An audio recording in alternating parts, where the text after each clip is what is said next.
Late me remind you again, और इफिसियों के 6 अध्याय में जाएंगे, 12वां वचन। Let's get started, let's get going. Ephesians chapter 6 verse 12। क्योंकि हमारा ये मल युद्ध लहू और मांस से नहीं परंतु प्रधानों से है, अधिकारियों से, और इस संसार के अंधकार के हाकिमों से, और उस दुष्टता की आत्मिक सेनाओं से है जो आकाश में है। सो यस, हमारा एक युद्ध चल रहा है। हम जानते हैं इस बात को कि हम आत्मिक युद्ध में हैं। हम यकीन करें ना करें, युद्ध चल रहा है। शैतानी शक्तियां चारों ओर से घेरे हुए हैं हम उनके बीचों बीच हैं। रोज हमारे ऊपर हमला हो रहा है।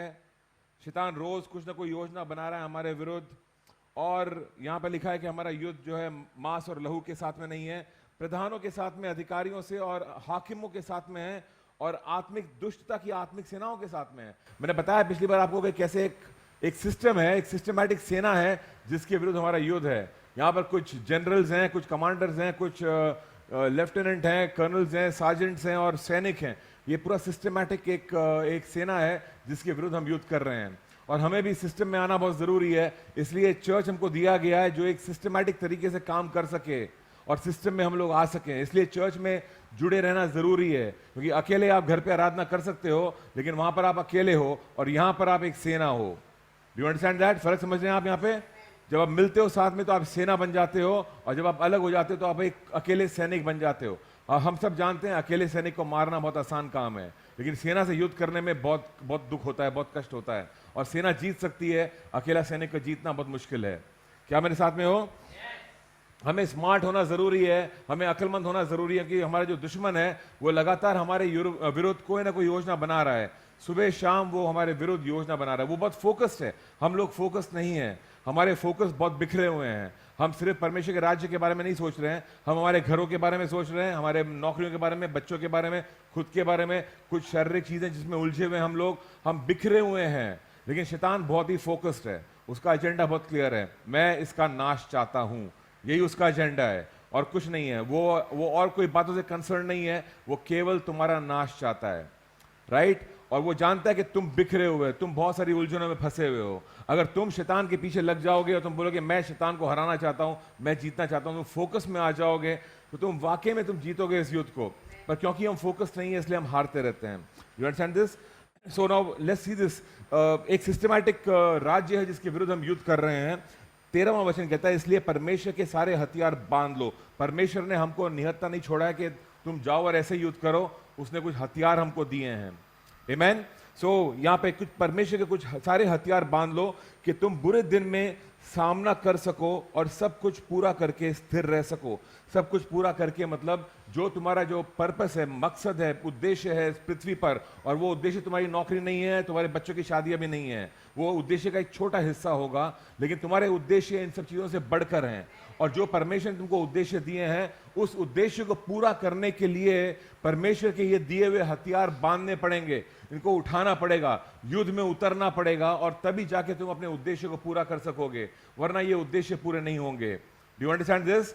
तुम घर पे बैठे हो, सबका भला चाहते हो, अपनी नौकरी कर रहे हो, चुपचाप अपना जीवन जी रहे हो, ये काफी नहीं है। युद्ध में उतरना होगा, और युद्ध में मारपीट होती है। आप समझते हो इस बात को?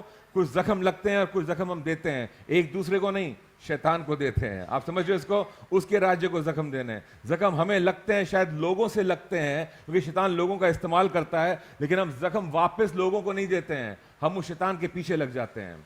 जहां से हमला हो रहा है हम वहां पर जवाब नहीं देते हैं। बाइबल में लिखा है, कोई तुमको थप्पड़ मारता है, दूसरा गाल दे दो उसको। क्यों दूसरा गाल दे दो इसको? क्योंकि यहां पर वापस थप्पड़ नहीं मारना है, वापस थप्पड़ कहीं और मारना है। Are you with me? हमारा युद्ध एक दूसरे के साथ में नहीं है, हमारा युद्ध शैतानी शक्तियों के साथ में है। सो get this clear. It says over here, उसके सारे हथियार बांध लो कि तुम बुरे दिन में उसका सामना कर सको और सब कुछ पूरा करके स्थिर रह सको। बुरे दिन में सामना कर सको। बुरे दिन आने वाले हैं, मैंने बताया पिछली बार आपको, बुरे दिन लगातार आते रहेंगे, तुम्हारा बुरा होता रहेगा जिंदगी भर इस पृथ्वी पर। Don't be under the misconception के सब कुछ सही चलने वाला है। कुछ सही नहीं चलने वाला है, बिकॉज शैतान तुम्हारे पीछे लगा हुआ है। बुरा होने वाला है, लोगों के द्वारा बुरा होने वाला है। Do you understand this? इमारतें बुरा नहीं करती हैं आपका, सड़कें बुरा नहीं करती हैं तुम्हारा, लोग ही बुरा कर सकते हैं तुम्हारा, क्योंकि लोग परफेक्ट नहीं हैं और शैतान लोगों का इस्तेमाल करता है और सबका इस्तेमाल करता है। कभी लोगों का इस्तेमाल करता है तुम्हारे विरुद्ध, कभी तुम्हारा इस्तेमाल करता है लोगों के विरुद्ध। We have to be careful of that. हमारा युद्ध एक दूसरे के साथ में नहीं है, शैतान के साथ में। ये बुरे दिन आएंगे, पर अगर हम उसके हथियारों को बांध लेंगे, हम इन बुरे दिनों का सामना कर सकेंगे। Are you with me? Amen. So 14th verse, starting point क्या था? इस सत्य से अपनी कमर कसकर, धार्मिकता की झिलम पहनकर, और पांव में मेल के सुसमाचार की तैयारी के जूते पहनकर, और इन सब के साथ विश्वास की ढाल लेकर स्थिर रहो, जिससे तुम उस दुष्ट के सब जलते हुए तीरों को बुझा सको। जलते हुए तीर आ रहे हैं तुम्हारे तरफ, जलते हुए तीर। ये आम ऑर्डिनरी युद्ध नहीं है, जलते हुए तीर। तुम उम्मीद क्या कर रहे थे कि सब कुछ नॉर्मल चलेगा और मैं सब चीजें अच्छी होंगी मेरे लिए? बिल्कुल अच्छी नहीं होंगी। कुछ जलते हुए तीर तुम्हारे तरफ आने वाले हैं, और जब आएंगे तो बोलना मत ये बात कि अरे ये क्या हो रहा है, ऐसा क्या हो रहा है, मैंने तो सब अच्छा किया, मेरा बुरा क्यों हो रहा है? बुरा इसलिए हो रहा है क्योंकि तुम आत्मिक युद्ध में हो, और तुम्हें बुरा इसलिए लग रहा है क्योंकि तुम तैयार नहीं थे युद्ध के लिए। तुमको लग रहा था कि सब कुछ ठीक ही होने वाला है, मैं ठीक चल रहा हूं, सब ठीक होगा मेरे साथ में। जी नहीं, धोखा हुआ तुमको। तुम ठीक चल रहे हो, लेकिन सब कुछ ठीक नहीं होगा तुम्हारे साथ। जिसने भी तुमको बोला कि सब अच्छा होने वाला है, उसने तुमको धोखा दिया। ये अच्छा जो होने वाला है वो तुम समझ नहीं रहे हो कि क्या अच्छा होने वाला है। तुम्हें जो लग रहा है होने वाला, वो नहीं होने वाला है। ये कुछ बुरा होने वाला है तुम्हारे साथ में, अगर तुम तैयार नहीं हो उस युद्ध करने के लिए, क्योंकि शैतान तुम्हारे पीछे लगा हुआ है, इस वक्त भी लगा हुआ है। आज यहां पे बैठ के, यहीं पे देख रहा है तुमको, यहां पर तुम बैठे हुए हो, बोल रहा है आज तो कुछ नहीं बोलूंगा इसको, आज तो ये जोश में घर जाएगा, लेकिन कल मिलता हूं इसको, परसों मिलता हूं इसको। जब ये खड़ा होगा कहीं पर और उसको ऑटो नहीं मिल रहा होगा, ट्रेन में धक्कम धुक्की हो रही है, जब छिड़ जाएगा ये, तब मैं इसके कान में आके कुछ खुसर पुसर करने वाला हूं, तब मैं इसको धोखा देने वाला हूं, तब मैं अपना हमला करने वाला हूं। वो इंतजार कर रहा है आप जब कमजोर हैं, और जो आपका सबसे कमजोर क्षेत्र है उसी पे हमला करने वाला है वो। You get me? आपका जो सबसे कमजोर क्षेत्र है वहीं पर हमला होने वाला है, आपके सबसे ताकतवर क्षेत्र पे हमला नहीं होगा। 17th वर्स, और उद्धार का टोप और आत्मा का तलवार जो परमेश्वर का वचन है ले लो, इन सबको ले लो। हर समय और हर प्रकार से आत्मा में प्रार्थना और विनती करते रहो, और इसीलिए जागते रहो कि सब पवित्र लोगों के लिए लगातार विनती किया करो। दिस इज द ये जो एक तस्वीर मैं बताया पिछली बार, एक तस्वीर हमको दिखती है सामने, एक योद्धा की तस्वीर दिखती है, एक योद्धा की तस्वीर, वॉरियर। ये टोप पहना हुआ है, झिलम है उसके पास में, हाथ में तलवार है, एक ढाल है, पैरों में जूते हैं, एक कमर में पट्टा बंधा हुआ है, और ये तैयार है कि किस चीज के लिए? युद्ध के लिए, युद्ध के लिए तैयार। ये चित्र है जो हमारा चित्र होना चाहिए। क्या आप मेरे साथ में हो? ये हमारा चित्र होना चाहिए। जब हम घर से निकलते हैं और कहीं पर जाते हैं तो बाइबल कह रही है ये हथियारों को पहन लो, इन हथियारों को पहन लो, तैयार रहो, तैयार होकर निकलो घर से बाहर, ऐसे ही मत जाओ। और ये हथियार इंसानों के साथ में मारा मारी के हथियार नहीं है, ये हमारे जो हथियार हैं ये शारीरिक हथियार नहीं हैं, ये आत्मिक हथियार हैं, और शारीरिक हथियारों से बढ़कर हैं, उससे बेहतर हैं। परमेश्वर के रास्ते हमारे रास्तों से बेहतर रास्ते हैं। इंसान के रास्ते हैं बंदूक और तलवार, ये इंसान की सोच है। परमेश्वर की सोच फर्क है, उसके रास्ते बेहतर रास्ते हैं। तो इंसान गिरा हुआ है, दुनिया पाप में है, और मजबूरन एक देश को दूसरे देश के साथ में युद्ध करना पड़ता है, और इसका कोई हल नहीं निकलता है, क्योंकि सबको लगता है कि उसने पहले युद्ध शुरू किया, उसने ऐसा किया इसलिए मैंने ऐसा किया, फिर हमने ऐसा किया और उसने ऐसा किया, और ये युद्ध चलता रहता है दो देश के बीच में। और इस युद्ध का कोई अंत नहीं है, क्योंकि इंसानों ने अपने तरीके अपनाए हैं शांति को लाने के लिए, और सब लोग जानते हैं कि युद्ध करके शांति नहीं आती है। आप जानते हैं इस बात को कि युद्ध से शांति नहीं आती है? आमीन। युद्ध करके शांति नहीं आती है, और ये जो रास्ते अपनाए हैं लोगों ने, ये रास्ते काम नहीं कर रहे हैं दुनिया में, इट्स नॉट वर्किंग। फिर भी लोग मजबूर हो चुके हैं और वही रास्तों को अपनाना पड़ता है। फिर भी देश को खर्चा करना पड़ता है अपनी सेनाओं को और बढ़ाने के लिए, क्योंकि मजबूर है, उनको बढ़ाना ही पड़ेगा, कोई रास्ता नहीं है उनके पास में, क्योंकि जो बेहतर रास्ता है वो उनके पल्ले नहीं पड़ता है। बेहतर रास्ता आपको और मुझको दिया गया है। Do you understand this? बेहतर रास्ते आपको और मुझको दिए गए हैं, पवित्र आत्मा के रास्ते हैं, ये यीशु मसीह के रास्ते हैं, ये मोहब्बत के रास्ते हैं। जो परमेश्वर के हथियार हैं वो सामर्थी हैं, सामर्थी हथियार। सो 2 तिमुथियुस का 2:3 से लेके 5 पढ़ेंगे। कहता है कि मसीह यीशु के अब अच्छे योद्धा के समान मेरे साथ दुख उठा, अच्छे योद्धा के समान दुख उठा। अच्छे योद्धा हैं कुछ और बुरे योद्धा भी होंगे। अगर अच्छे योद्धाओं की बात चल रही है तो कुछ बुरे योद्धा भी होंगे, मतलब जो इतने अच्छे योद्धा नहीं है वो भी होंगे। अच्छे योद्धा क्या करते हैं? पॉल कह रहा है कि मेरे साथ में दुख उठा। अच्छे योद्धाओं का यही काम है, थोड़ा दुख उठाना पड़ता है योद्धाओं को। आमेन, आप समझ रहे हैं इस बात को? Now just think of it, अपनी इंडियन आर्मी के बारे में सोचना या कोई भी आर्मी के बारे में सोचना। एक सैनिक जो है, क्या उसका जीवन एक आराम का जीवन होता है? थिंक अबाउट इट, कैसा जिंदगी होती है उसकी? एक सैनिक जो गया है, मान लो मैदान में गया और युद्ध के मैदान में उतर चुका है और फ्रंट लाइन में खड़ा है, उसकी जिंदगी क्या है? उसकी ड्यूटी होती है, सुबह से लेकर रात तक वो खड़ा होता है वहां पे, तैनात है वहां पे 6-8 घंटे की जो भी टाइम होता है, पता नहीं कितना टाइम होता है उनकी ड्यूटी का, लेकिन वहां पे वो खड़ा है तैनात एकदम, और उसको अलर्ट है, उसको ऑर्डर दिया गया ये यहाँ पे तुमको देखना है, यहाँ पे नजर रखनी है, वो वहीं पे नजर रखेगा, यहाँ वहां जा नहीं सकता है, टाइमिंग फिक्स होते हैं। वो जो उसकी जिंदगी है अभी उसके कंट्रोल में कुछ भी नहीं है, वो अपनी मर्जी का मालिक नहीं है, जो हुक्म मिला है वो हुक्म करना पड़ेगा, समझ में आए या न समझ में आए, जो बोला गया कमांडर ने वही करना पड़ेगा। अपना दिमाग नहीं चलाता योद्धा, जानते हैं इस बात को? योद्धा को सिखाते हैं, पहले ट्रेनिंग उसकी ये होती है, उसको सिखाया जाता है कि तेरे दिमाग की जरूरत नहीं है हमें, हमारे पास हमारा दिमाग है। कमांडर बोलता है मुझे तेरे से राय नहीं चाहिए, तू ऑर्डर सुन और जाके काम कर। लेकिन सर ऐसा कैसे बोला? लेकिन कुछ नहीं, जाके अपना काम कर, जो बोला गया उतना कर। लेकिन आप जो बोल रहे हो ठीक नहीं है, मतलब ठीक नहीं है या हो या ना हो, देखो जो बोला गया तू उतना कर। दिस इज अ सोल्जर, इसको योद्धा बोलते हैं। योद्धा आर्ग्यूमेंट नहीं करता कि ये अच्छा है कि वो बुरा है, कि ये कैसा है कि वो कैसा है, जो कहा गया है वो जाकर के करता है। सैनिक आर्ग्यूमेंट नहीं करता है फील्ड में जाकर कि नहीं बंदूक चलाना बुरी चीज है, बोला बुरी चीज है, अभी तो कोर्ट मार्शल करते हैं देखो फांसी पे चढ़ाएंगे तेरे को अगर तू बोल रहा है बुरी चीज है। देयर इज नो आर्ग्यूमेंट, आप वहां पे मैदान में खड़े हो के आर्ग्यूमेंट नहीं कर सकते हो, जो करना है पहले करके आओ। एक बार आप फौज में भर्ती हो गए हो, आप भर्ती हो गए हो। हमारी समस्या यह है कि हम फौज में तो भर्ती हो गए, लेकिन हमें किसी ने बताया नहीं कि फौज के कायदे कानून क्या हैं। परमेश्वर ने पहले भर्ती कर दिया और फिर बोल रहा है अब जानो कायदे कानून क्या हैं। अब आपने समझना शुरू किया कि कुछ कायदे कानून भी हैं, ये सिर्फ एक पिकनिक नहीं हो रही है, पार्टी नहीं हो रही है, इसके अलावा हमें युद्ध में उतरना है। और युद्ध का मैदान आराम का मैदान नहीं होता है, यहां पर हमें आराम ही आराम नहीं होने वाला है, यहां पर कुछ तकलीफें होने वाली हैं। शैतान आपको दुश्मन आपको आराम से चैन से जीने नहीं देगा, आपके पीछे लगा रहेगा, और परमेश्वर आपके साथ में है, उसने कुछ हथियार दिए आपको युद्ध करने के लिए। पॉल सेज मेरे साथ दुख उठा, बोलता है तीसरे वचन में। चौथे वचन में कहता है जब कोई योद्धा लड़ाई पर जाता है तो इसलिए कि अपने भर्ती करने वाले को प्रसन्न करे और आपको संसार के कामों में, और आपको खुद को यानी कि संसार के कामों में नहीं फंसाता। योद्धा क्या करते हैं? वो किसको खुश करते हैं, किसको प्रसन्न करते हैं? भर्ती करने वाले को प्रसन्न करते हैं। आपको किसने भर्ती किया?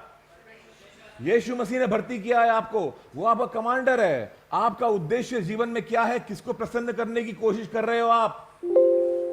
जिसको भी करने की कोशिश कर रहे हो, रोको अपने आप को और सिर्फ यीशु को प्रसन्न करने की कोशिश करो। आपको और किसी को खुश नहीं करना है, किसी को इंप्रेस नहीं करना है, कुछ नहीं करना है, सिर्फ जो कमांडर बोलता है वो आज्ञा पालन करना है। और वो प्रसन्न होता ही आज्ञा पालन से है। वो बोलता है तुम्हारी भेंट नहीं चाहिए, तुम्हारी भेंटों से बढ़कर है आज्ञा पालन। मैं जो बोलता हूं वो करो। अगर तुम कहते हो तुम मुझसे मोहब्बत करते हो, अगर तुम कहते हो कि तुम मेरी भेड़ें हो, और तुम कहते हो कि तुम मेरे चेले हो, मेरे योद्धा हो, तो जो मैं कहता हूं वो करो। इतना काफी है, इतना काफी है। जो मैं कहता हूं वो करो, अपना दिमाग मत चलाओ, जो लिखा गया है उसको पूरा करो। Amen. So it's so good. कभी कभी जब समझ में नहीं आता कि क्या करना चाहिए, कितना अच्छा होगा अगर हम बैठ जाएं थोड़ी देर के लिए और बोलें प्रभु मेरी तो राय ये है, लेकिन मैं सुनना चाहता हूं कि तेरी राय क्या है इस मामले में। कितना आसान हो जाएगा हमारे लिए अगर 2 पल हम बैठ जाएंगे और बोलेंगे प्रभु मैंने तो सोचा कि मैं ये करूंगा, लेकिन मैं रुका हूं, तू बता तेरी राय क्या है। जब तू बताएगा तेरी राय क्या है तभी मैं अपने कदम उठाऊंगा। कितना आसान हो जाएगा, कितना आसान हो जाएगा हमारे लिए, है ना। हमारी समस्या यह है कि हम सब चीजों को अपने हाथ में ले लेते हैं। मुझे ही करना है, मुझे कंट्रोल में रहना है, मैं जैसा चाहूं वैसा होना चाहिए। That's a problem we have. योद्धा ऐसा नहीं होता है। योद्धा के कंट्रोल में कुछ नहीं होता है, उसको चुपचाप अपना काम करना पड़ता है। और गुड पार्ट है सब लोग योद्धा हैं वहां पर। तो अगर एक सैनिक है उसके ऊपर एक कमांडर है और कमांडर बोलता है ऐसा कर वैसा कर, तो कमांडर के ऊपर भी एक कमांडर है तो वो भी किसी के अंडर है, वो भी ऑर्डर के अंडर है, उसको भी वही करना पड़ेगा जो वहां से बोला जाता है। और अगर वो किसी के अंडर नहीं है तो उसके अंडर भी लोग नहीं रहने वाले हैं। तो सब लोग जो अधिकार में हैं उनके नीचे लोग होते हैं, उनके ऊपर भी लोग होते हैं, उनको भी सुनना पड़ता है किसी का। तो इट्स अ ग्रेट सिस्टम, बहुत जबरदस्त सिस्टम है। और योद्धा जो हमको बनाया परमेश्वर ने अपना, इसलिए बनाया कि हम अपने कमांडर की आज्ञा को सुने और एक सेना बनकर चलें और उस आज्ञा को पूरा करें। आमेन। फेस्टिवल ऑफ लव बहुत अच्छा समय आप लोगों के लिए एक योद्धा बनकर, एक ग्रुप में, एक सेना बनकर कुछ कार्य करने का। फेस्टिवल ऑफ लव जबरदस्त टाइम है। इसके बाद में पाएगा 25 दिसंबर, फिर से एक अच्छा टाइम होगा जब आप एक परिवार बनकर, एक फैमिली बनकर, एक सेना बनकर, आप मिल करके ग्रुप बन के आप कार्य करोगे और आप कुछ अचीव करोगे, कुछ जो हुक्म दिया परमेश्वर ने मोहब्बत का, वो मोहब्बत का पैगाम लेकर के जाओगे एक सेना बनकर। कितना अच्छा होगा हमारे लिए ये। आमेन। ये प्रैक्टिस का समय है हमारे लिए। फेस्टिवल ऑफ लव सब कुछ नहीं है हमारे लाइफ में, ये प्रैक्टिस का ग्राउंड है। जो हम फेस्टिवल ऑफ लव दिसंबर में करते हैं वही हमें पूरे साल में भी करना है। यहां सिर्फ प्रैक्टिस कर रहे हैं, ये साल भर करना है। आपका लाइफ ग्रुप साल भर मिलता है, हम सिर्फ एक ही बार करते हैं। इस बार हम लगातार करते रहेंगे फेस्टिवल ऑफ लव। आमेन। क्या आप मेरे साथ में हो? हालेलुया। चौथा वचन में लिखा है, कोई योद्धा लड़ाई पर जाता है तो इसलिए क्योंकि वो भर्ती करने वाले को प्रसन्न करना करे और आपको संसार के कामों में नहीं फंसाता। वाओ, संसार के कामों में नहीं फंसाता। एक है संसार के काम करना और एक है संसार के कामों में फंसना। काम करना और फंसने में अंतर है। हम अपने आप को उलझा सकते हैं दुनिया की चिंताओं में, पर सैनिक ऐसा नहीं करते हैं। सैनिक वहां पर जब मैदान में है, बंदूक तान के बैठा है, तो वो ये नहीं सोच रहा है कि वो मेरे घर पे अभी वहां पर ना छत बनानी है और वहां पे खेत काटने हैं और ये करना है और वो करना है। जी नहीं, वो उन कामों को छोड़कर आया है और यहां पर युद्ध कर रहा है। तो वो काम कौन करेंगे? वो काम जो भी करेंगे। जब वो आ गया है सेना में तो काम है सेना का काम करना और सैनिक बनकर अपना जीवन बिताना। तो वो वही काम करेगा। हम जब दुनिया में थे, हम दुनिया की चीजें करते थे, अब हम प्रभु में हैं, प्रभु की चीजें करेंगे। प्रॉब्लम आती है जब हम दुनिया की चीजें प्रभु में ले आते हैं, यहां पर ले आते हैं, और हमें लगता है कि मैं बॉर्डर पे खड़ा हूं, बंदूक तान के, साथ में मैं थोड़ा खाना भी पका लूंगा, यहाँ पे वहां पे खेत भी काट लूंगा और ये भी कर लूंगा। आप क्या सुपरमैन हो? आप नहीं कर सकते हो इतना सब। अब एक टाइम पे एक चीज अच्छे से कर लो, अच्छा होगा आपके लिए। लेकिन आप जो ये खेल खेल रहे हो, 10 चीजों को बैलेंस कर रहे हो, इस रिश्तेदार को भी लेके चलूंगा, मामा मामी को भी संभाल लूंगा, गांव में घर भी बना लूंगा, यहाँ पे काम भी कर लूंगा, वहां वो भी हो जाएगा, ये भी हो जाएगा। ये सब नहीं होने वाला है आपसे। कुछ तो कुर्बान करना पड़ेगा। वो सैनिक को बाउंड्री पे खड़ा होने के लिए, बॉर्डर पे खड़ा होने के लिए कुछ कुर्बान करना पड़ता है। अफसोस ये सेना उस बात को समझ नहीं पाती है। ये सेना बॉर्डर को कुर्बान कर देती है, वापस चली जाती है वहां पे। Are you understanding this? हम बॉर्डर को कुर्बान नहीं कर सकते हैं। कुर्बान उसको करना है, बॉर्डर पे आना है। आपको भर्ती किया गया है सेना में। परमेश्वर ने भर्ती किया है, युद्ध के लिए भर्ती किया है, ताकि तुम मेरे गवाह बनो। Do you understand this? हम अपनी गवाही, आपकी गवाही आपका हथियार है। आप अपनी गवाही कैसे छोड़ सकते हो? आप कैसे छोड़ सकते हो जाकर के सुसमाचार सुनाना? हम कैसे उस पर कॉम्प्रोमाइज कर सकते हैं? हम कैसे कह सकते हैं कि टाइम नहीं है मेरे पास सुसमाचार सुनाने का? अरे आप आर्मी में भर्ती हो चुके हो, आपका पूरा टाइम आर्मी के लिए है। फिर जब कभी कभी छुट्टी मिलती है, जाके खेत काट लेना आपने। कभी कभी जाकर के कुछ शादी में चले जाना, कभी कभी, वंस इन अ वाइल। बाकी टाइम क्या करोगे? बाकी टाइम तैयार बंदूक लेकर के, बाकी टाइम तैयार सुसमाचार लेकर के, बाकी टाइम सुसमाचार सुनाना है। क्या आप मेरे साथ में हो? जहां पर भी आप हो वहां वो आपकी रणभूमि है। आप जहां पर भी काम करते हो, जो भी क्षेत्र में काम करते हो, वहां पर सुसमाचार सुनाना है। पिछले 1 महीने में कितने लोगों को सुसमाचार दिया? कितनी गोलियां दागी हैं आपने? चलाई नहीं? क्यों नहीं चलाई? दुश्मन तो तीर चला रहा है आपके ऊपर, आप सिर्फ बचा रहे हो अपने आप को वहां पे खड़े होकर बाउंड्री पे। क्यों? क्या आपको आपके कमांडर ने कहा था कि गोलियां मत चलाना? जी नहीं, ऐसा नहीं कहा है उसने, बल्कि उसने कहा है मेरे गवाह बनो, तुम जगत की ज्योति हो। उसने कहा शहर पे, पहाड़ पे बसा हुआ शहर, चमको, तुम जाके रोशनी फैलाओ, सुसमाचार सुनाओ, जाति जाति के लोगों को सुनाओ, बपतिस्मा दो लोगों को। क्यों नहीं करेंगे हम ये काम? क्यों नहीं करेंगे हम ये काम? जहां पर भी हम हैं, यही काम है हमारा, यही काम है हमारा। जिस दफ्तर में आप काम करते हो, यही काम है तुम्हारा, यही काम है तुम्हारा। अगर मैं ऐसा बोलूंगा तो लोग सुनते नहीं है। सुने ना सुने, तुम तो अपना काम करोगे। तुम किसकी सुनते हो? क्या तुम उन लोगों की सुनते हो जो तुम्हारी नहीं सुनते हैं, या तो क्या तुम अपने कमांडर की सुनते हो? किसकी सुनते हो? सैनिक अपने कमांडर की सुनता है। हम किसको प्रसन्न करेंगे? हमारे रिश्तेदारों को प्रसन्न कर रहे हैं या हमारे कमांडर को प्रसन्न कर रहे हैं? क्या मेरे साथ में हो? कौन सी सेना में भर्ती हो पहले ये तो जान लो। क्या मैं मेरे समाज की सेना में भर्ती हो चुका हूं या क्या मैं मेरे प्रभु की सेना में हूं? प्रभु की सेना तो लगातार बढ़ती जा रही है और नर्क के फाटकों के विरुद्ध आ रही है। समाज की सेना फर्क है, वो सामाजिक काम कर रही है और सब मिलजुल के अच्छे अच्छे हैप्पी हैप्पी रह रहे हैं, एक दूसरे को प्रसन्न कर रहे हैं, फोटोज वोटोज, ड्रेसअप, ये वो, शादी वादी, सब functions, enjoy yourself, I am happy, you are happy, हम सब खुश हैं, प्रेज द लॉर्ड। ये सामाजिक चीज चल रही है एक तरफ, हम अलग सेना में हैं, हम अलग सेना में हैं। यहां पर सब लोग प्रसन्न नहीं होने वाले हमसे, लेकिन हमारा कमांडर प्रसन्न होने वाला है। Are you with me? So 5वां वचन जो कहता है यहां पर, फिर अखाड़े में लड़ने वाले यदि विधि के अनुसार न लड़ें तो मुकुट नहीं पाएंगे। हम जो लड़ रहे हैं विधियों के अनुसार लड़ें, जो परमेश्वर ने सिस्टम बनाया लड़ने का उसी के अनुसार चलें, जो हथियार उसने दिए हैं वो ही बांध के चलें, कोई और हथियार ना उठाएं, हम कोई और हथियार ना उठाएं, परमेश्वर के ही हथियार लेकर के चलें। जो भी हम काम कर रहे हैं परमेश्वर के तरीकों से करें तो हम मुकुट पाएंगे। युद्ध का उद्देश्य होता है जीतना, वो युद्ध का उद्देश्य जीतना है। आप जो युद्ध में हो, आपको जो परमेश्वर ने सेना में भर्ती किया है, आपको जिताने के लिए भर्ती किया है।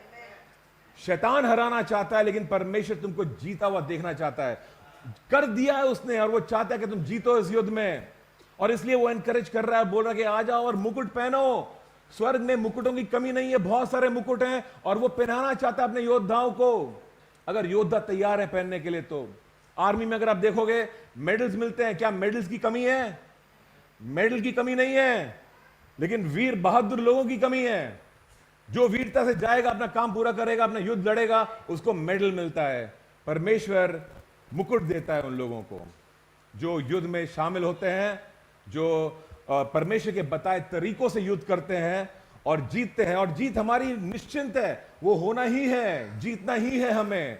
जो युद्ध में उतरेगा, परमेश्वर के रास्तों पे चलेगा, वो जीतेगा, हमेशा जीतेगा।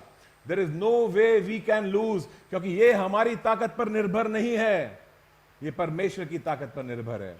सो वी फाइट टू विन। अगर आप आर्मी में गए और कोई पूछता आपसे कि क्यों भर्ती हुए हैं आर्मी में, और बोलता बस ऐसे हो गया, जा रहा हूं ताकि मैं मर जाऊं। उसको बोलेंगे भाई तुम्हारा काम नहीं, तुम जाओ वापस। आर्मी मरने वालों के लिए नहीं है, आर्मी मारने वालों के लिए है, जीतने वालों के लिए है। आमीन, हालेलुया। तो लोग बोलते हैं कि अपना खून बहाने को तैयार हो, मतलब तो अपना खून मत बहाओ, दूसरों का बहा दो। जीत क्या हो वहां पे, क्या फायदा होगा खुद का बहा के आ जाओगे तो। आमीन। So we must understand this, जीतने के लिए कर रहे हैं हम युद्ध, हम हारने के लिए नहीं कर रहे हैं। So let's get a little, let's move a little ahead. Let's talk about, हमने पिछली बार पट्टे के बारे में बात किया, थोड़ा सा झिलम के बारे में बात करते हैं। मैं इफिसियों के 6ठे अध्याय में आ गया हूं वापस, और उसका 14वां वचन, इसलिए सत्य से अपनी कमर कस कर, सत्य से अपनी कमर कस कर और धार्मिकता की झिलम पहन कर। Now we're going to talk about धार्मिकता की झिलम के बारे में बात करेंगे, धार्मिकता की झिलम।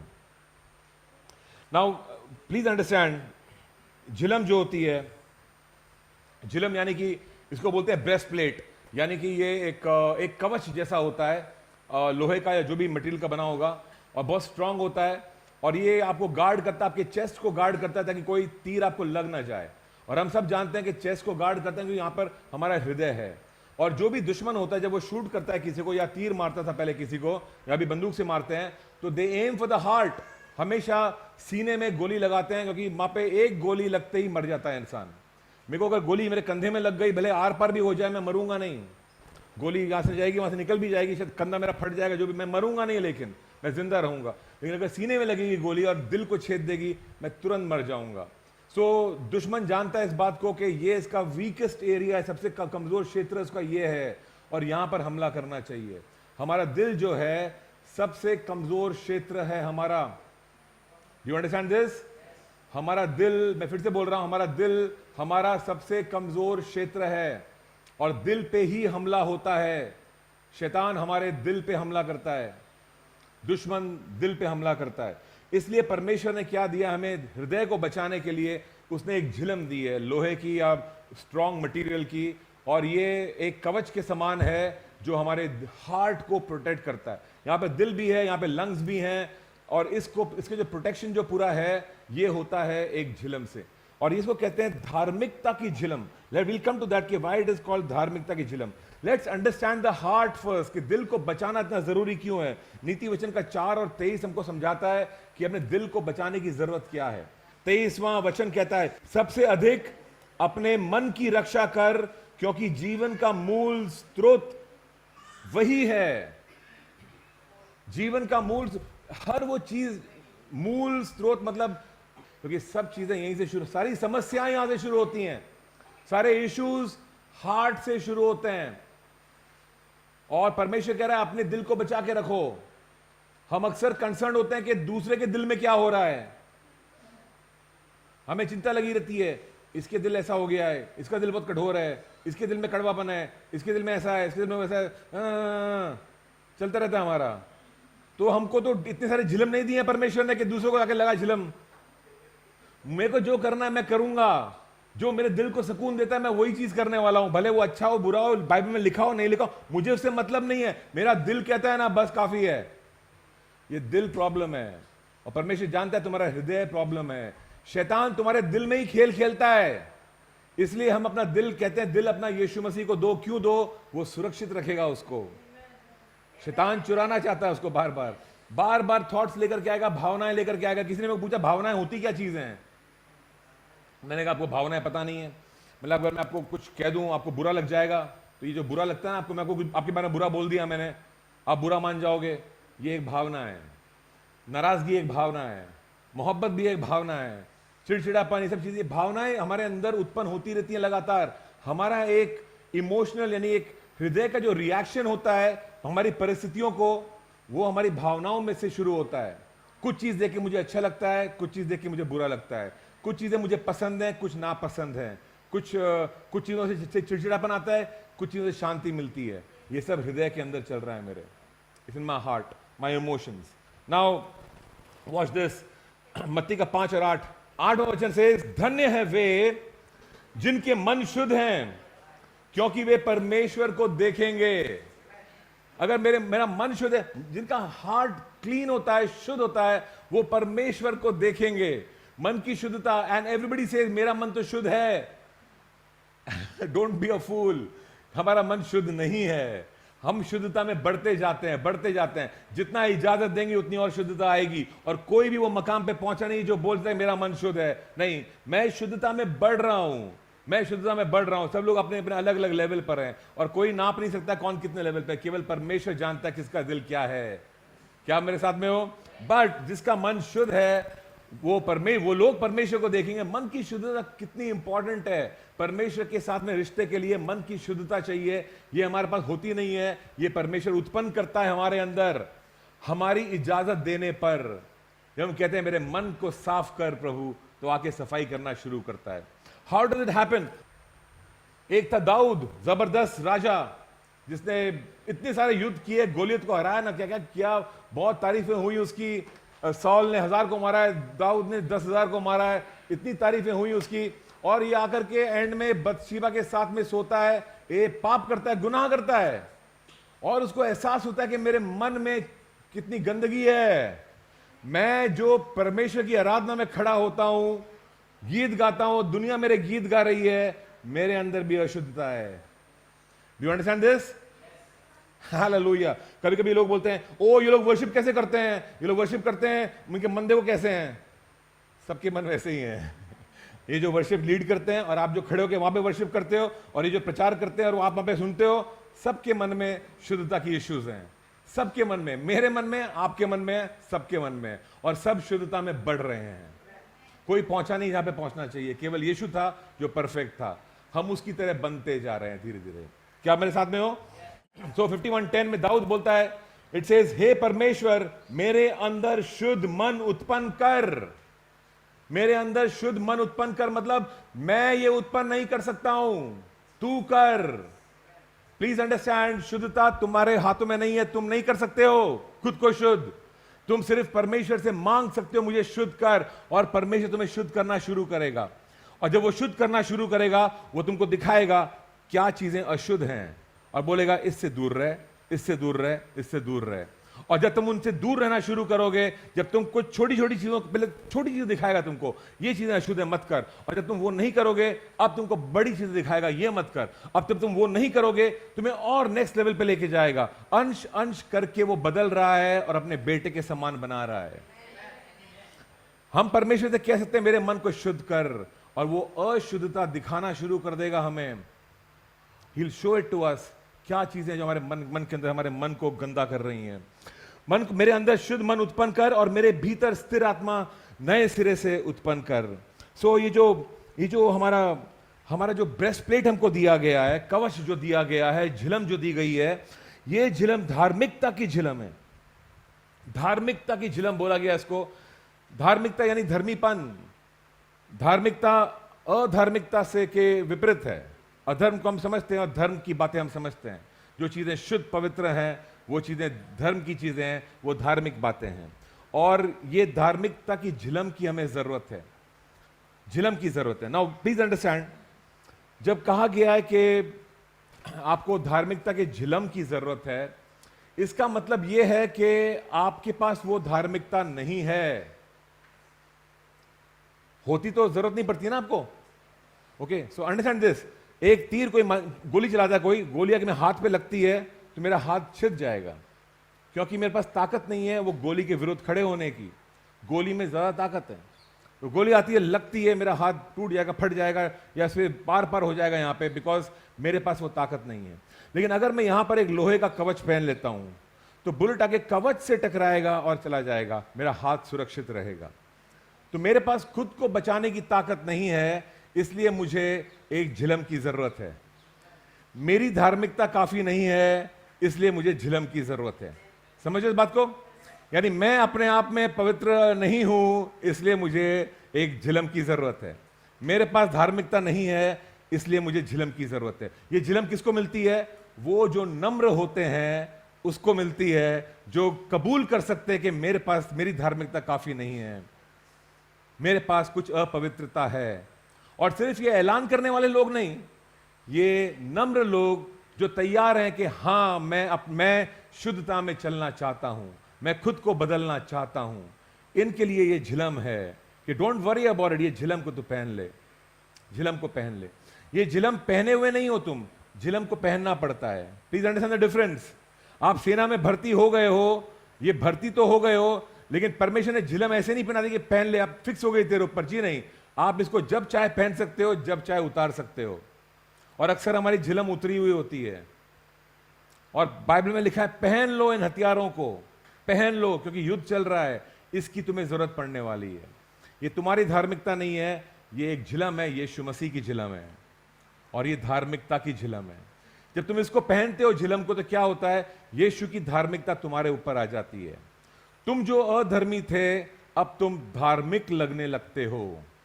अब तुम्हें देखकर परमेश्वर बोलता है कि ये अधर्मी नहीं है, ये धार्मिक है। अब न्यायाधीश तुम्हें देखकर बोलता है ये मुजरिम नहीं है, ये आजाद है। You understand this? सो तुम्हारे झिलम क्या करता है? ढकता है कुछ चीजों को, हृदय को ढक रहा है, तुम्हारे पापों को। हृदय, जो पापी हृदय तुम्हारा है, उसको ढक रहा है वो पूरी तरह से, डाल दिया उसके ऊपर तुम्हारी। अब तुम धार्मिक इंसान दिख रहे हो तुम अभी। अब शैतान जब तुम्हारे विरुद्ध आता है, तो शैतान का जो योजना है वो अधर्मियों के विरुद्ध है। अधर्म जो है वो शैतान का प्लेग्राउंड है। अधर्मी इंसान मिलता है, शैतान बोलता है इसको मारता हूं मैं, मेरे को हक है इसको मारने का, ये तो मेरी भाषा बोल रहा है, ये तो अधर्म कर रहा है, मैं इसके ऊपर राज कर सकता हूं। लेकिन जैसे कोई धर्मी मिलता है शैतान को, शैतान बोलता है मेरा कोई अधिकार नहीं है इसके ऊपर, मैं कैसे इसके ऊपर अधिकार लाऊं, क्योंकि ये तो अधर्मी नहीं है, धर्मी है ना। हम जानते हैं कि हम अधर्मी हैं, लेकिन ये झिलम जो है ये यीशु की झिलम है, और जब हम इसको पहनते हैं तो हम धर्मी दिखते हैं। अब शैतान जब हमें देखता है तो बोलता है मैं जानता हूं ये बंदा अधर्मी है, लेकिन क्या करूं, इसने यीशु की झिलम पहनी हुई है, मैं इस पे हमला नहीं कर सकता हूं। Do you understand the logic इसका? ये इसकी लॉजिक है, दिस इज लॉजिक। ये झिलम हम पहन सकते हैं या इसको हम ना पहनना। Watch this carefully. ये झिलम कैसे पहनते थे लोग? ये डाला हुआ है आप अपने यहाँ पे, और जो पट्टा था ना, इसमें लूप्स होते हैं, वो लूप्स इसको बांधते हैं पट्टे से, आगे भी और पीछे भी, ताकि ये हिले नहीं। भारी होता है ना, आप ऐसे ऐसे जाओगे तो ये हिलेगा, पूरा गिर जाएगा ऐसे। तो उसको टाइट रखने के लिए सामने जैसे वो what call those things, suspenders, जैसे वो सस्पेंडर्स पहनते हैं ना, कुछ फिल्मों में देखा होगा ना, वो पतले इलास्टिक के होते हैं, खींचते हैं उस टाइप के, वैसे यार ये झिलम के ऊपर यहाँ पे लूप लगे होते हैं और ये बेल्ट में बांधे जाते हैं, आगे भी और पीछे से भी, तो ये अपनी जगह पे रहता है। सो द स्टार्टिंग पॉइंट इसका क्या है, अगर आपका बेल्ट टाइट नहीं है और सही नहीं है, जगह पे नहीं है, ये झिलम काम नहीं आने वाली है, ये गिर जाएगी। ये झिलम की फाउंडेशन क्या है? सत्य का पट्टा इसकी फाउंडेशन है। अगर सत्य नहीं है मेरे जीवन में तो ये झिलम भी काम नहीं आने वाला है। परमेश्वर की धार्मिकता काम नहीं आने वाली है अगर मैं सच्चाई के रास्ते पर नहीं चल रहा हूं। Do you understand this? कबूल करना काफी नहीं है कि मैं पापी हूं, सच्चाई के रास्ते पे चलना जरूरी है। कबूल करना इंपॉर्टेंट है, स्टार्टिंग पॉइंट है वो, मैंने कबूल किया मैं पापी हूं, लेकिन अब मैं पाप के रास्ते से हटकर सही रास्ते पे चलने को तैयार हूं। दैट इज इंपॉर्टेंट परमेश्वर के अनुग्रह के लिए, वरना अनुग्रह नहीं मिलने वाला है हमें। You understand this? Now watch this carefully. हमारी जो बुनियाद है, our foundation is the belt of truth. झिलम काम करती है बेल्ट ऑफ ट्रूथ, सत्य के पट्टे पर। ये झिलम पहनना, इसके अलग तरीके हैं इसको पहनने के। And I want to just talk to you about 2-3 things, 3 चीजें। और let me first give you another verse, 2 Corinthians 5:21, 2 Corinthians 5:21 में जाइएगा जल्दी से। जो पाप से अज्ञात था, जो पाप से अज्ञात था, यानी कि यीशु मसीह की बात चल रही है। यीशु पाप से अज्ञात थे, यानी पाप को जानते नहीं थे। जो पाप से अज्ञात था उसी को उसने हमारे लिए पाप ठहराया, उसी को परमेश्वर ने हमारे लिए पापी ठहरा दिया कि हम उसमें होकर, यीशु में होकर हम परमेश्वर की धार्मिकता बन जाएं। हम यीशु में क्या है? परमेश्वर की धार्मिकता है। इंसान की धार्मिकता, परमेश्वर की धार्मिकता है। टू अंडरस्टैंड परमेश्वर की धार्मिकता और मनुष्य की धार्मिकता, let me give you another verse जो आपको मिलेगा यशाया के 64 में मिलेगा, और 6वां वचन सुनना ध्यान से।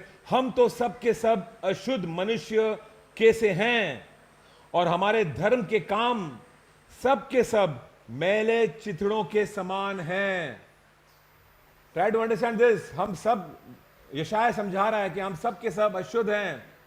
पूरी दुनिया, सब लोग दुनिया में जो है, बहुत से लोग दुनिया में जो है, कोई ना कोई धर्म के काम करते हैं, अच्छे काम करना चाहते हैं, क्योंकि सबको ऐसा लगता है कि इतने बुरे काम हमने किए हैं, कुछ अच्छे काम करेंगे तो चलो थोड़ा सा खुदा के सामने अच्छा होगा, हमारा परमेश्वर के सामने कुछ हमारा अकाउंट अच्छा हो जाएगा, अच्छे काम बढ़ जाएंगे हमारे, बुरे काम इतने सारे हैं, कुछ तो अच्छे भले काम कर लो। तो लोगों को लगता है कि अच्छे काम करने चाहिए और लोग अच्छे काम करते हैं, और उन अच्छे कामों को कहता है परमेश्वर कि ये तुम्हारे अच्छे काम मैले चिथड़ों के समान हैं।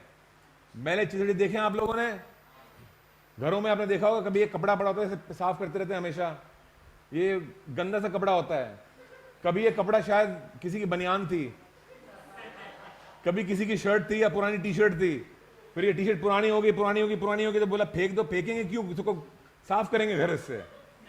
फिर घर साफ करके भी वो कपड़ा पूरा कैसे हो गया तो उसको घर के बाहर रख दिया कि कोई आएगा तो पैर पहुंच के आएगा अंदर उस पर। मैले चिथड़े, इसके समान है तुम्हारे अच्छे काम, ये कह रहा है यशाया। बहुत कठोर भाषा है बाइबल की। पास्टर जब ये भाषा इस्तेमाल करता है तो बोलते हैं पास्टर कितना रूड है।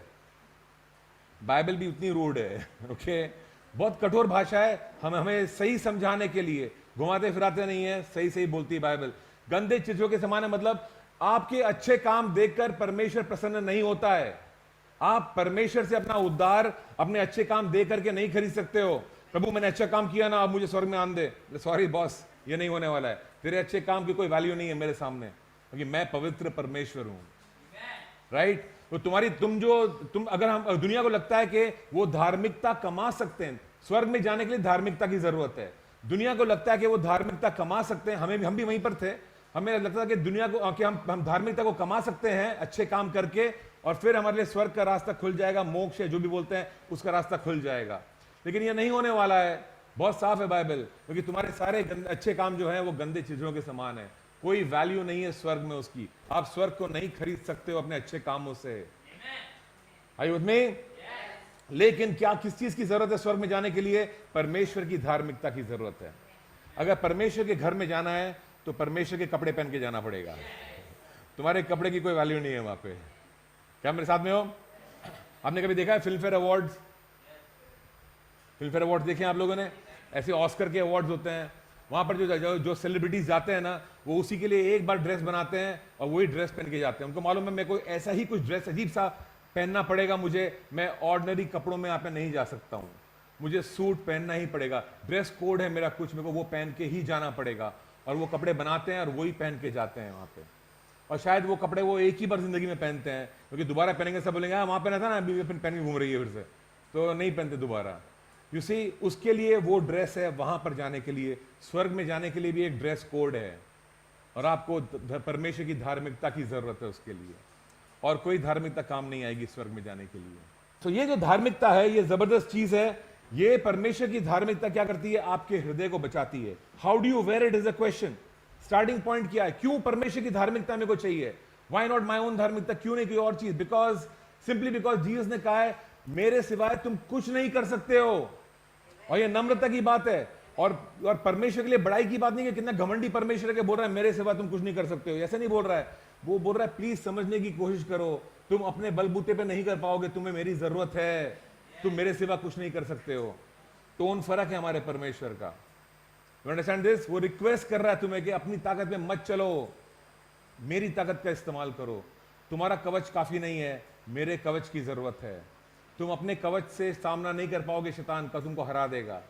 उसको 1 मिनट लगेगा तुमको गुस्सा दिलाने के लिए, 1 पल लगेगा उसको तुम्हें बुरा मानने के लिए, 1 पल लगेगा तुम्हें कोई झगड़ा करने के लिए, 1 पल लगेगा कोई कुछ तुमको किसी को कुछ बोल, व्हाटएवर जो भी है इश्यूज तुम्हारे लाइफ के, निराश होने के लिए उसको 1 पल लगेगा, आपको निराश कर देगा थोड़ा सा उसमें कि तेरे कुछ फायदा नहीं है, कुछ नहीं होगा तेरी जिंदगी में, आगे तो ऐसे रहेगा हमेशा, खत्म। शैतान के लिए बहुत आसान है ये करना, लेकिन हमें एक झिलम की जरूरत है कि उसकी तीर का सामना करने के लिए। वो तीर हमारे दिल को छेदेगा नहीं। But I want to tell you 3 things very fast. 3 चीजें कैसे झिलम पहनते हैं। अगर आपको पता नहीं कैसे पहनते हो तो ये सीख लो, आज यही समय है। फर्स्टली आपको मिलेगा कैसे हम इसको, ये पहनने के लिए क्या आ गया है, ये पहने हुए नहीं है, पहनना पड़ता है इस झिलम को, ताकि हम शैतान का सामना कर सकें, ताकि वो हमें दिल पे हमला ना करे और हम परमेश्वर के लिए बचे रहें अंत तक। मत्ती का 6:33 बताता है आपको पहला तरीका इस झिलम को पहनने का, पहला तरीका। और 6:33 कहता है पहले क्या करो तुम, परमेश्वर के राज्य और उसके धर्म की खोज करो, तो ये सब वस्तुएं भी तुम्हें मिल जाएंगी। यहां पर हमको बाइबल एनकरेज कर रही है कि तुम इस धर्मीपन, जो धार्मिकता है परमेश्वर की, तुम्हें खोज करनी पड़ेगी इसकी। ये ऐसे नहीं है कि तुम बाय चांस पहन लिया, तुम्हें थोड़ा मेहनत करना पड़ेगा, तुम्हें अपनी परिस्थितियों में पूछना पड़ेगा धर्मी जन कैसे, इस परिस्थिति में क्या रिएक्शन होता है धर्मी लोगों का, राइट? किसी ने मेरे बारे में कुछ कहा, मैं गुस्सा हो गया, बोले ऐसे क्यों कहा मेरे बारे में, ये तो मेरा तरीका है परिस्थिति को हैंडल करने का। धर्मी लोगों का परिस्थिति को हैंडल करने का तरीका क्या है, ये थोड़ा खोजना पड़ता है, ये हमारे दिमाग को आता नहीं है, हमारा दिमाग इस चीज को जानता नहीं है। You understand this? हमारे पास हमारे तरीके हैं और बाइबल के पास उसके तरीके हैं। जो खोजेगा बाइबल के तरीकों को, उसको मिल जाएंगे बाइबल के तरीके। जो बोलता है मुझे नहीं चाहिए बाइबल का तरीका, उसको नहीं मिलने वाला है बाइबल का तरीका। Do you understand this? ये झिलम को पहनना पड़ेगा, जो झिलम को नहीं पहनेगा उसका हृदय आउट ऑफ कंट्रोल होने वाला है। Do you understand this? जैसे मैं झिलम को पहनता हूं, जैसे मैं बोलता हूं मैं तेरे बातों की खोज करूंगा परमेश्वर, मैं झिलम डाल रहा हूं, अब शैतान मेरे ऊपर हमला नहीं कर सकता है, अब मेरे दिल को नहीं बहका सकता है वो, अब मैं किसी के भी प्यार में नहीं पड़ने वाला हूं, गिरने वाला हूं, झिलम पहना हुआ हूं, मैं परमेश्वर के रास्तों को खोज रहा हूं। लेकिन जब मैं बोलता रास्ते वैसे देखा जाएगा, मुझको दिल की करने दो, मैं दिल की करूंगा तो झिलम उतार दी है मैंने, अब तो शैतान हमला करने ही वाला है मेरे ऊपर। Are you with me? First thing is खोजना पड़ेगा उसको। मत्ती का 6:33 बोलता है जो खोजने के लिए तैयार है उसको झिलम मिलेगी, वो पहन पाएगा झिलम को, वरना नहीं पहन सकते। दूसरा, भजन संहिता का 91:1, जो परम प्रधान के छाए हुए स्थान में बैठा रहे वो सर्वशक्तिमान की छाया में ठिकाना पाएगा। What does this have to do with झिलम? झिलम से इसका क्या लेन देन है? जो परम प्रधान के छाए हुए स्थान में बैठा रहे, परम प्रधान का छाया हुआ स्थान में बैठे रहना। ये मेरा परम प्रधान है, वहां से सूरज है, रोशनी टकरा रही है इस पेड़, बड़े से परम प्रधान पेड़ पे, और मैं उसकी छाया में बैठा हुआ हूं। छाए हुए स्थान में बैठना, प्लीज अंडरस्टैंड। छाया हुआ स्थान जो होता है वो थोड़ा सा होता है, धूप तो पूरी जगह फैली हुई है, थोड़ा सा छाया हुआ स्थान होता है। उस थोड़े से छाए हुए स्थान में बैठना है। बहुत सकरा है वो रास्ता जिस पे चलना है, चौड़े रास्ते पे नाश की ओर जा रहा है। आपको कहां जाना है? सकरे रास्ते पे जाना है। यानी आपको क्या करना है? वो चीजें करनी है जो दुनिया नहीं करती है। सकरे रास्ते की सोच और चौड़े रास्ते की सोच फर्क होती है। ओके, तो छाए हुए स्थान में बैठना है मतलब सिमट के बैठना है। मुझे ये छाए हुए स्थान में मस्ती नहीं है, बहुत मैं थोड़ा यहां चले जाऊं, थोड़ा वहां चले जाऊं, नहीं है। ये वहीं पर जितने में हूं उतने में ही रहना है मुझको। बचा हुआ रहूंगा अगर मैं छाया में रहूंगा। कुछ लोग हैं परेशान हो रहे हैं, अरे हमारा इतना बुरा क्यों हो रहा है, इतना बुरा क्यों हो रहा है। अरे आपका बुरा हो रहा है तो छाए हुए स्थान में आ जाओ ना। धूप में खड़े होकर पसीना बहा रहे हो क्यों? और बोल रहे पसीना क्यों आ रहा है? धूप में खड़े हो इसलिए पसीना आ रहा है। छाया में आ जाओ, यहां पे शांति है, सुकून है। Do you understand this? शैतान ने आपको धोखा दिया, बोलता है छाया में कुछ नहीं होगा, छाया में ऐसे खड़े रहना पड़ता है, कुछ नहीं होगा। बहुत कुछ होगा, मन को सुकून मिलेगा। छाया में दिल को सुकून मिलता है। दिल को बचा के रखना है। छाए हुए स्थान में आएंगे, परमेश्वर के छतरी के नीचे आएंगे, दिल को सुकून मिलेगा, दिल बचा हुआ रहेगा, उसकी झिलम तुम्हारे ऊपर होगी। धार्मिकता की झिलम परमेश्वर की, जो दिल को बचाती है तुम्हारे। ओके, छाए हुए स्थान में आया हुआ आदमी कहता है मुझे वो रास्ते नहीं चाहिए, मुझे ये रास्ता चाहिए। ये कुछ कुर्बान करके वहां पे आके बैठता है।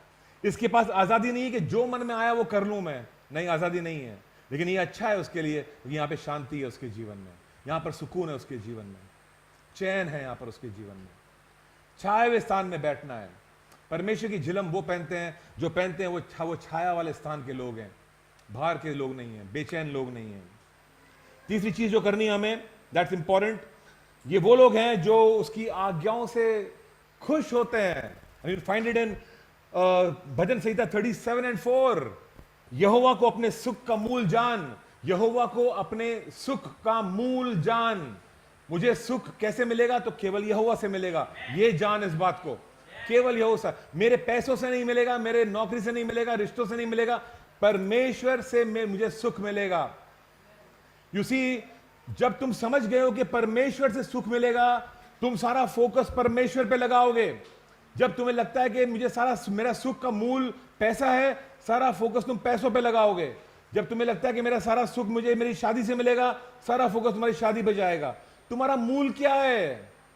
तुम्हारी खुशियां कहां से आती हैं? परमेश्वर से अगर तुम्हारी खुशियां आती हैं तो शैतान कोई भी हमला नहीं कर सकता तुम पे। अगर तुम्हारी खुशियां आती हैं तुम्हारी शादी से, नौकरी से, बच्चों से, रिश्तेदारों से, माता पिता, भाई बहन, दोस्तों से, चर्च से, इनसे तुम्हारी खुशियां आती हैं, शैतान लगातार हमला करता रहेगा उन पे और तुम्हारी खुशियां डामाडोल होती रहेंगी। पर जिसकी खुशियां उसके परमेश्वर से जुड़ी हुई हैं कि प्रभु हालात कैसे भी हो, तू है ना, काफी है मेरे लिए, मैं खुश हूं, इस बंदे को हराना नामुमकिन है। ये धार्मिकता की झिलम पहन के घूम रहा है, बोला मेरा परमेश्वर काफी है मेरे लिए। चला ले, कितने तीर चलाने हैं, मैं जानता हूं कुछ असर नहीं होने वाला है। अयूब ऐसा ही था, क्या करना है कर ले, घर चला गया, बीवी बच्चे मर गए, ये हो गया, वो हो गया, जो भी हुआ उसके जीवन में उसने बोला मेरा परमेश्वर मेरा सब कुछ है।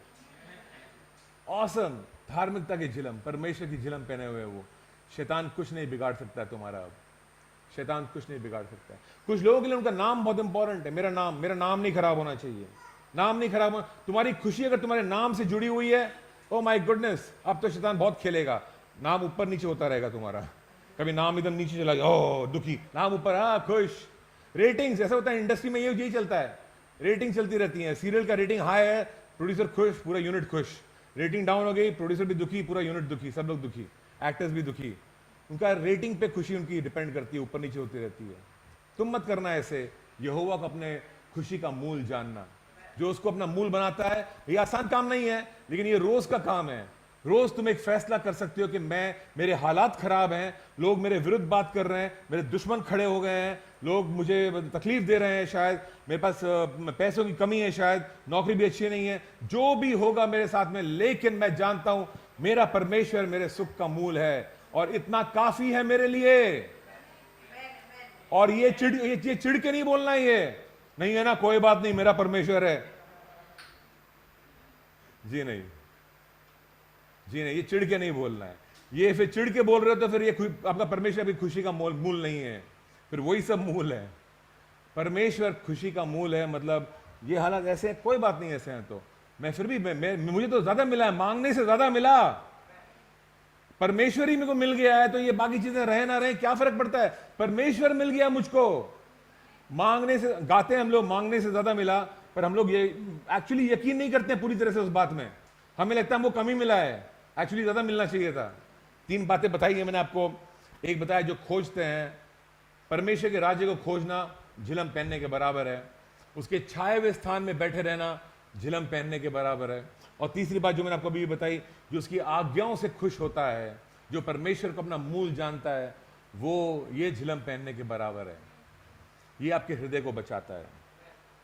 सो 37th वर्स वॉज, यहोवा को अपने सुख का मूल जान और वो तेरे मनोरथों को पूरा करेगा। That's so amazing, amazing. 3 बातें मैंने बताई। And the fourth and the last final thing, करीबी लोगों के द्वारा दर्शाते हैं। करीबी लोग हैं जो जानते हैं हमारी सारी खामियां गलतियां। चर्च में तो मालूम पड़ता नहीं है, चर्च में आते हैं, हाय हेलो हालेलुया जाते हैं, किसको क्या पता है कि जीवन में क्या चल रहा है, सब नकाब पहने हुए हैं हम लोग यहाँ पे। लेकिन घर में जो घर के लोग हैं, जो पड़ोस के लोग हैं, ये हमारी हकीकत को जानते हैं अच्छी तरह से। और घर वालों को पता है कि कहां पर इनके जो झिलम जो दिख रहा है बाकी लोगों को चमकता हुआ, उनको मालूम है ये ठीक से पहना हुआ नहीं है इसने, एक्चुअली कहीं पर हल्का क्रैक है, तीर यहां से जा सकता है, तीर वहां से जा सकता है, थोड़ा टूटा हुआ है झिलम, कुछ इश्यूज हैं उसके अंदर। घर के लोग जानते हैं इस बात को, नजदीक के लोग जानते हैं इस बात को। और घर वालों से और नजदीक के लोग ऐसे होने चाहिए जो हमें क्रिटिसाइज कर सकें, हमारी गलतियां हमको बता सकें। अगर ऐसे लोग हमारे पास में नहीं है जो हमारी गलतियां हमको बताते रहते हैं, हम बहुत बड़ी समस्या में पड़ने वाले हैं। क्योंकि हमें लगेगा कि हम परफेक्ट हैं, हमें लगेगा हम तो सही हैं बिल्कुल। कुछ लोग चाहिए हमको चारों तरफ हमारे, जो हमको दिखा सके कि हमारी गलतियां क्या हैं। तो परमेश्वर उनका इस्तेमाल करता है हमें दिखाने के लिए कि हमारी कमजोरियां क्या हैं। और फिर उन कमजोरियों को जैसे मालूम पड़ता है ये मेरी कमजोरी है, हम परमेश्वर को इजाजत दे सकते हैं, हाँ इस कमजोरी से मुझको बचा। दाऊद को परमेश्वर ने जबरदस्त तरीके से कमजोरी का एहसास दिलाया। उसने उसको दिखा दिया कि देख तू कितना कमजोर है, थोड़ा सा तू अलग हुआ, मैंने हल्का सा अपना हाथ हटाया तेरे ऊपर से और तूने गलत काम किया बत्शीबा के साथ में। तेरे अंदर था वो कमजोरी, तेरे अंदर कमजोरी थी, मैंने दिखा दिया तेरे को। और दाऊद ने क्या किया, तुरंत कहा प्रभु से, प्रभु मेरे मन में शुद्धता उत्पन्न कर। वो तुरंत समझ गया मेरी गलती क्या है। और I am telling you something, गलती करना कोई बड़ी चीज नहीं है, लेकिन गलती करने के बाद में उसका एहसास भी नहीं हो रहा है कि गलती की है मैंने, और मैं गलती को ढकने की जो कोशिश करता हूं, ये सबसे बड़ी समस्या है। और ये कोई झिलम काम नहीं करने वाला है, कोई झिलम काम नहीं करने वाला है। अब शैतान का हमला शुरू होने वाला है आपके ऊपर। और झिलम मतलब वो व्यक्ति जो गलती करके कबूल करता है कि हां मैंने गलती की है। This is the final thing. अगर ये नहीं है हमारे लाइफ में, तो बाकी जितना भी आप थियोलॉजी कर लो, कितना वचन पढ़ लो, कोई फायदा नहीं होगा। मेरी गाड़ी यहां पर आके रुक जाएगी। तूने बत्शीबा के साथ में गलत काम किया, अब तू सॉरी बोलता है कि नहीं बोलता है? अगर दाऊद बोलता क्या गलत काम किया, लेकिन वो तो सब लोग युद्ध पे गए थे, मेरा क्या दोष है, वो वहां पे क्यों नहा रही थी वहां पे अकेली, वहां पे कह सकता है? कहेगा तो वो कुछ भी कह ले, एंड में घूम फिर के वहीं पाता है दाऊद तू सॉरी बोलता है कि नहीं बोलता है। दाऊद स्मार्ट है, वो जानता है अपने परमेश्वर को, सॉरी बोलता है। बोलता है मैं आगे बढ़ ही नहीं पाऊंगा, कहां जाऊंगा मैं परमेश्वर को सॉरी नहीं बोलूंगा तो। अगर मैं अपने पापों का प्रायश्चित नहीं करता हूं तो कहां जाऊंगा मैं? आमीन। सब चीज डिपेंड करती है तुम्हारे प्रायश्चित के ऊपर। और जब प्रायश्चित नहीं होता है, हम कितने भी बहाने बना लें, कितने भी कारण दे दे कि मैंने इसलिए किया, उसलिए किया या इसलिए किया, जो भी कारण से जो भी किया होगा, गलती जायज नहीं हो जाती है। गलती तो गलती है, इट डजंट चेंज। धार्मिकता की झिलम की बुनियाद ही वो है। You understand this? So 4 things I've told you, keep them in your heart. रोज धार्मिकता की झिलम पहनो। और कैसे पहनते हैं? फर्स्ट, खोजी बनो, उसके रास्ते की खोजी बनो। सेकंड थिंग, परमेश्वर के छाए हुए स्थान में बैठो। तीसरी बात, यहोवा, सारी खुशी मेरी यहोवा से आती है और किसी और से नहीं। जान लो इस बात को और बिलीव करना शुरू करो इस बात में। और चौथी बात जो बताई, बदलने के लिए तैयार रहो, पश्चाताप के लिए तैयार रहो, माफी मांगने के लिए तैयार रहो, रास्तों को बदलने के लिए तैयार रहो। आमीन। धार्मिकता की झिलम को पहनो। हमने सच्चाई के पट्टे के बारे में बात की, धार्मिकता के झिलम के बारे में बात की, और भी बहुत सारी चीजें हैं, बहुत सारे हथियार हैं, आने वाले दिनों में उनको भी डिस्कस करेंगे। आमीन।